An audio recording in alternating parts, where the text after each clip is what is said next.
And Joe Davidson, the Sacramento Bee, with us here, and we have quite a bit of things to talk about, Joe D. And I feel like this is a multi-layered start to a conversation.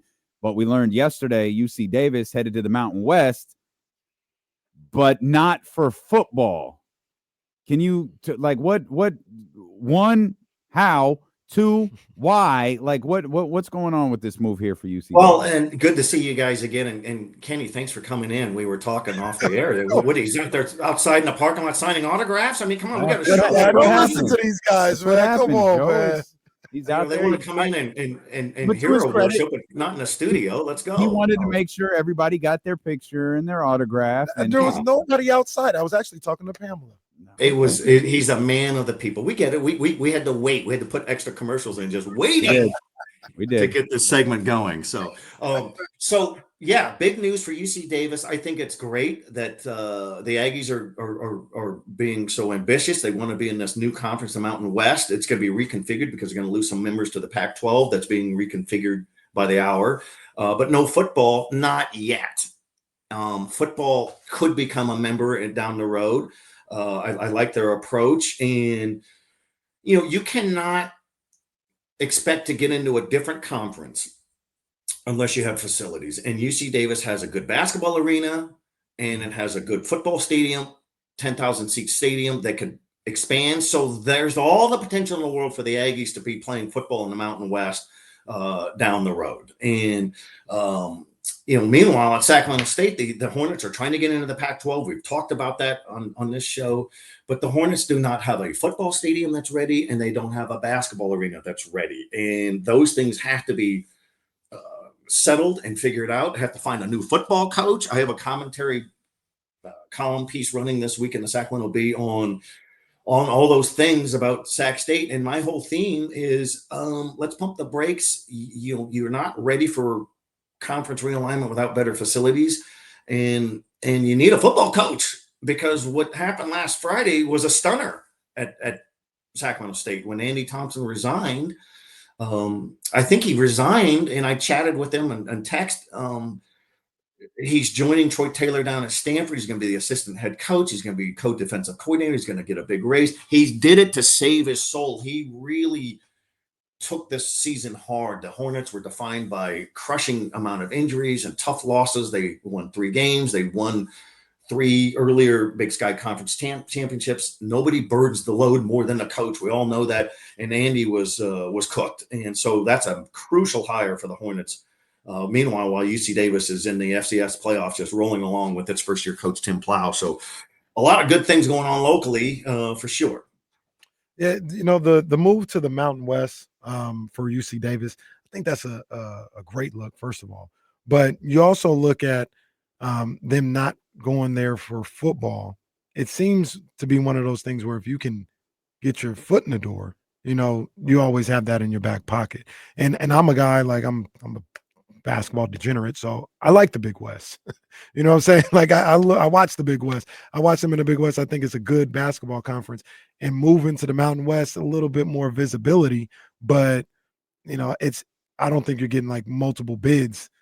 From if you're UC Day, well, you might get multiple bids from the Mountain West, but I look at that more so as setting yourself up to potentially get into that football discussion with the Mountain West. And Absolutely, that's why because I think football's the wagon. Football is the revenue driving sport. Football is the heavily attended sport. It generates the television revenue, which is why we have so much conference movement and all that.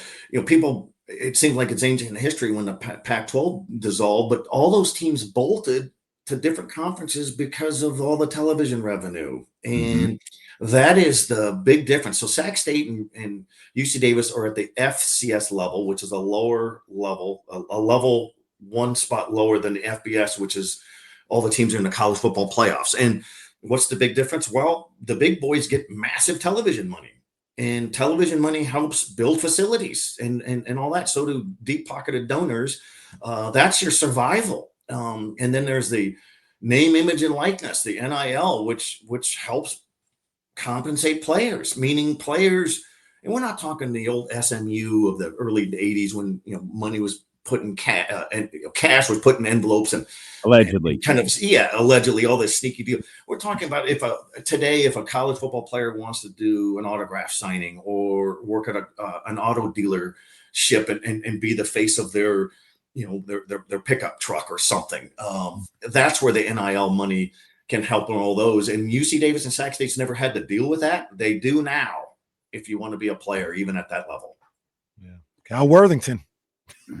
Go see Cal. Go see Cal. So now I'm going to have that jingle in my head for the rest of the day. Well, all right. I've heard rumors about old Cal, but no. Oh boy. Cal no. At home, people look that up on Google and then grumble at us later. Yeah. You kind of mentioned this, talking about Troy Taylor or talking about Andy Thompson, Troy Taylor, but Sac State might be able to slow your roll a little bit when it comes to expand, get into a bigger conference. Why was it so loud and why has it fallen so quiet? Well, and I applaud Sacramento State. It's the SAC-12 committee of local government officials, elected officials, and alumni. And Josh Wood is the twin brother of Luke Wood, the president of Sacramento State. I talked to him last night, put his voice into my column this week, and he said the NIL money will be there if Sac State gets approved to go into the Pac-12. None of that's going to happen without better facilities. And the Pac-12 is not going to wait for several years for Sac State to get a new football stadium. And that football stadium is not supposed to be completed and ready to go at earliest until the fall of 2028. That's light years from now, if you think of coaches and things like that. So, I applaud ambition, but let's pump the brakes on that. I use an old cliche. So we can't, the three of us can't roll up to the Indy 500 in a company car and expect to race. You got to have facilities or it's a non-starter. And so that's going to be interesting. So what does Sac State do for its new coach? Do they get a local product? Maybe a John Osterhout over at American River College, maybe Angus McClure, former Sacramento State lineman, who's now an assistant coach at the Kansas Jayhawks. These guys want to coach the Hornets. Do they stay in-house? I know that Mark Orr, the athletic director, is talking to people in-house this week. Got to get a gauge on that. The Hornets have 10 players in the transfer portal. Doesn't mean because the coach left. Doesn't mean because the team struggled, but those are some of the factors. Everybody wants a bigger piece of the pie. It's going to be a job that's going to get a lot of interest. Does Sac State go with a, quote, big name guy, but you can't pay him big time money, which means we're not going to have Bill Belichick over here. He may be thinking about North Carolina, but he's not thinking about the Hornets unless we're breaking this. I want to read that 400-page manual that he put together. Why would you do that? Why would you go coach at North Carolina? I mean, you got a new lady under your arm. Why not just live it up a little bit? But you know why? Because these guys, they're conditioned to coach. This is what they do. This is who they are. And so that's going to be real curious to see what happens at Sacramento State. And there's urgency. Tim Plow got hired within a week or two after last season ended. You got to get on it right away. And that's what Sac State's looking at right now. And I'd like to see an era where Sac State and UC Davis are both good in football. And the history of those two programs, Sac State started in 1954, UC Davis in 1915. They've been in the playoffs twice at the same time. Twice, ever. 1988 and like 3 years ago.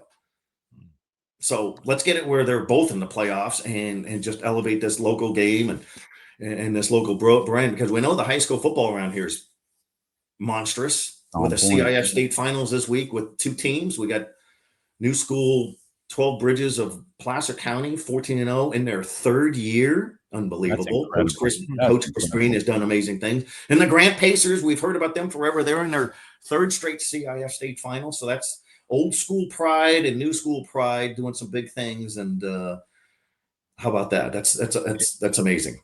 I want to talk about the football teams, man, going for these state championships out here. But real quick, just before we leave the Sac State situation, I liked Andy Thompson a lot. I liked when we talked to him, a good football mind and a very good football coach. I think he's going to go to Stanford and pick up where he left off.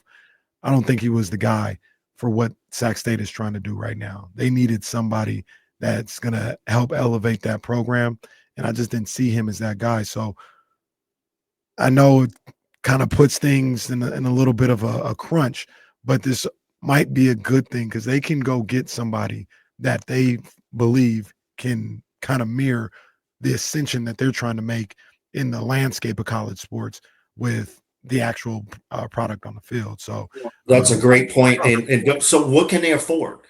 You know, somebody was asking me a couple years ago, oh, why don't they, can they pay somebody $1 million a year to get Jeff Tedman up here?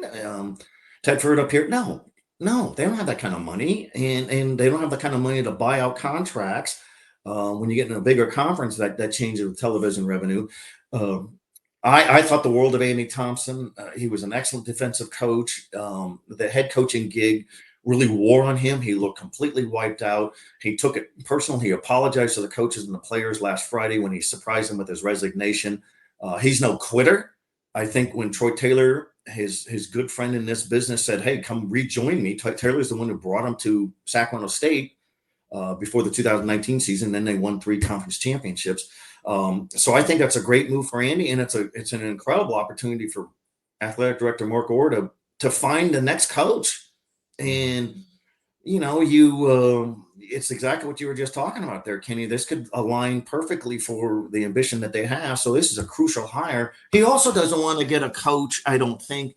Do you want to get a linebacker coach from Ohio State or Oregon or Alabama who just wants to be there for a couple of years to build his resume? Or no. But I think Mark Orr also knew he wasn't going to have Troy Taylor for long. But you grab him while you can, and he did, and it elevated him. And so, if contrast it with UC Davis hired Tim Plow, former Aggies quarterback, former assistant coach, right guy at the right time. And his arrival, Tim Plow's arrival at UC Davis, prevented All-American running back Lan Larison from transferring out, or senior receiver star at a Folsom High School, CJ Hutton, from transferring out, getting in the portal, or even Miles Hastings, the quarterback. They all thought about leaving, but they've been reborn with this coach, and here they are in the FCS playoffs. So here's Sac State's chance to got to do something. Got to make it a big one, because a lot of people are watching, including the people who want to donate for NIL and season tickets and all those kind of things. Our jobs are easy. We just debate about it. We're not Mark Orr making these calls. We're the audiences here. So Mark Orr gets the big bucks. That's it. You out here making these calls. We just talk about him under the Sky River touchdown tent. You brought up 12 Bridges a minute ago. Like I definitely want to transition to Grant, and I told you what a classic I thought that Grant Rockland game was. But man, what 12 Bridges, the fact that they have only been in existence for a handful of years and they are here with these juggernauts that are in this area is really incredible. It's amazing. When you start a new school, it usually takes several years, especially football, to get any traction. You have no tradition. You have no base. You don't have no foundation. Their first varsity season 2 years ago, they made the playoffs, and then they went 12-1 last season, and then they graduated 18 starters, and here they are even better. They're 14-0. They're going to play Palos Verdes in a state Division II championship in Southern California on Saturday, the night after the Pacers play. Chris Bean, it was the right coach. He's a Placer County product, played quarterback at Colfax High School up in the hills some 30 years ago. Loved being a history teacher. And what is working? And we've got administrative support. You got community support. You got huge numbers on the freshman roster, junior varsity roster, youth feeder programs. It's the thing to do. They don't have transfers coming in or coming out. They're all homegrown kids. And it's an example that you can win with your own guys. We're in an era of transfers everywhere in college and in high school. Kids come and go. Not here, not at 12 Bridges. But it starts with a coach. I've seen a lot of new schools open in the last 35 years in my time at the B, and sometimes schools don't get the right coach, and they might be an excellent assistant coach somewhere else, but they're not a good head coach. Well, this guy, Chris Bean, is the right coach, and kudos to them. Funny story. He says, "Hey, I look really unkept. My hair's all long and shaggy because his wife said, you're not cutting your hair until there's a loss,' and there haven't been a loss. And so he said this weekend he's cutting it one way or another. He goes, I just look sloppy. And I'm thinking that's how involved his wife is. Yeah. So Well, at least that's he cool. lets him shower. Well, yeah, there's that. I Shout forgot out to to ask him Sean. about that. It's possible the reason he sleeps on the couch is because he hasn't showered since September or since August.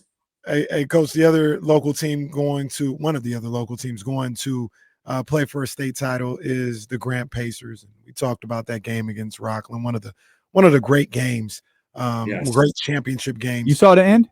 No, man, I had to get I saw the end on Twitter and on. It was cold that night, Joe. Yeah, man, It was cold.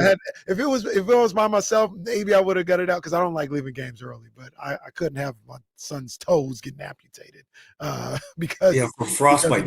What kind of parenting is that? Yeah, Hey, how come couldn't your do son that. walks so funny? Well, it's because he had his toes amputated because we went to a high school football game, and I wanted to all of watch a a sudden, 98-yard drive. What a game that was.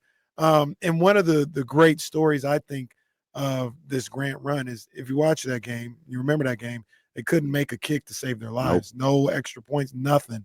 And then you get in the NorCal championship game, and there they are with a chance to go with a field goal standing in their way. And the young kid, Jose Romero, gets past all the demons of the week before. God bless that young man. And sends him to the state championship game. What a moment that was.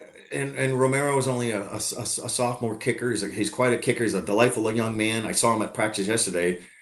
Had he missed that, they might have had him walk home from Mountain View. Hey, we got standards. No, just kidding. He missed all of his extra points against Rockland. He said he was human. He was unnerved. He was nervous. And then Luke Alexander, their poised senior quarterback, leads that 98-yard drive, hits. He was very much not human.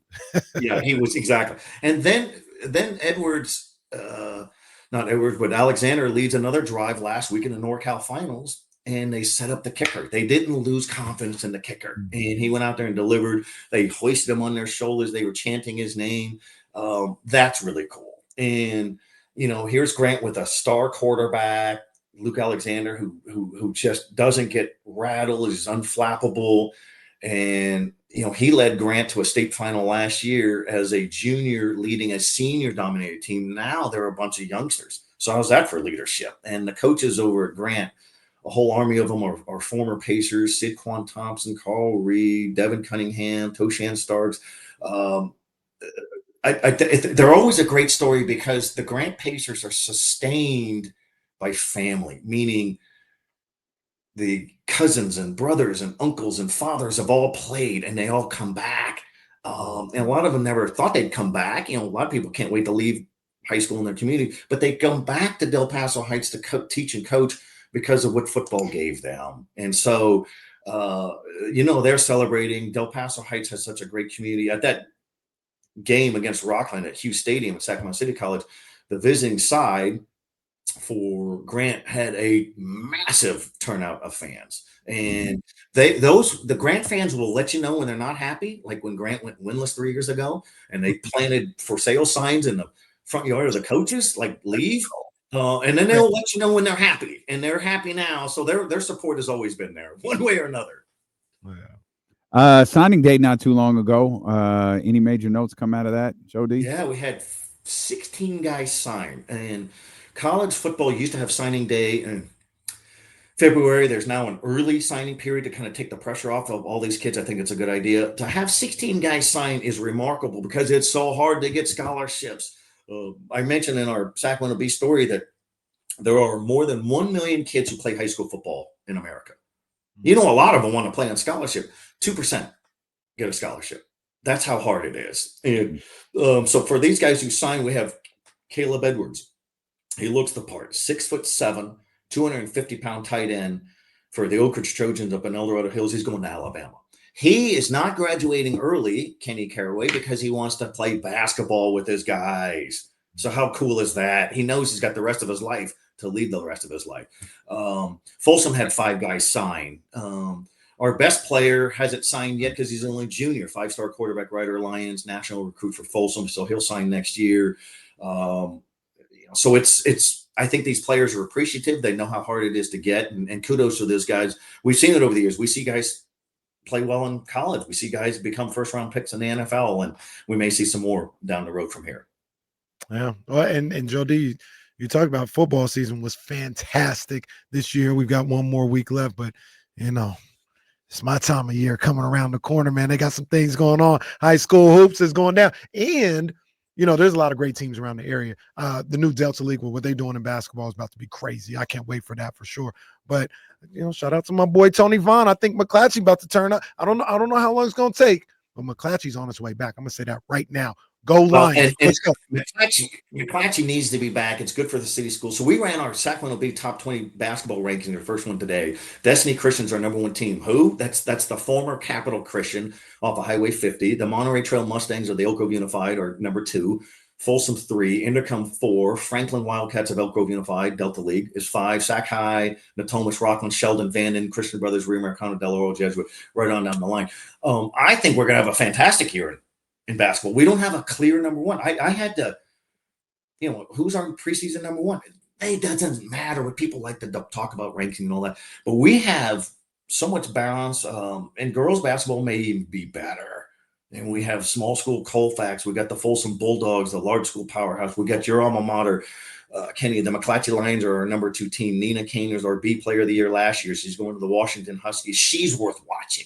6'1" senior forward who could put the ball on the floor, can post up, run the floor, tireless, relentless work ethic. High school hoops is big, and the seasons are always capped with the section championships at Golden One and the CIF state finals at Golden One, which is the home of the Kings, as we all know. What a treat for those kids. And kudos to the Kings ownership group, from the Maloofs to Vivek Ranadive now, for always making it a package deal for the CIF. They understand that this is a good deal. And it's good for the kids. You want the wow factor. Yeah, I love it. Joe, that was a lot to cover today, man. We appreciate you. Thanks for spending so much time with us and making sure we're caught up on everything going on around here. I appreciate you guys, man. It's always good. And you guys are such a good listen. I always learn something. I always laugh a little bit. And we always talk fashion. Look at there's Damien with a great sweater. Nice. Now, Kenny, are you went from the cardigan to, is that a Star Trek emblem on your green hoodie there? No. This is it's a rich person emblem. He doesn't want to say what it is. It's just a Star Trek. I was thinking, I admire this guy even more. It's a Jordan brand hoodie, man. Really rich to afford this is the logo they have on the Jordan 7s. It's go back outside and talk to your friends out there who are signing autographs and come back out with that. Look, we buried the lead. Like, we really buried the lead, because I'm not going to go out and talk to my friends, because I'm talking to a Hall of Famer. We haven't talked to him. We talked to a Hall of Famer. Come on, man. Congratulations. I appreciate that. That blew me away. That was for the California High School Football Hall of Fame. It's in the Rose Bowl. They have a huge award for that. Or big room. I'm going to go in about a month, go down there and take a look, take my lady Heather with me. We'll sign autographs or fetch autographs. I don't know. But no, that's I'm deeply appreciative of that, because we have great football and great high school sports and great regional sports here forever. And it's an honor and a joy to keep covering it for the Sacramento Bee. It's still my thing. I still love doing it. We have great high school football, great local football, but not as many of us know about it if it's not for you, man. That's right. That's right. Appreciate it. You the man, Joe. Appreciate you guys. We'll talk soon. Yes, sir.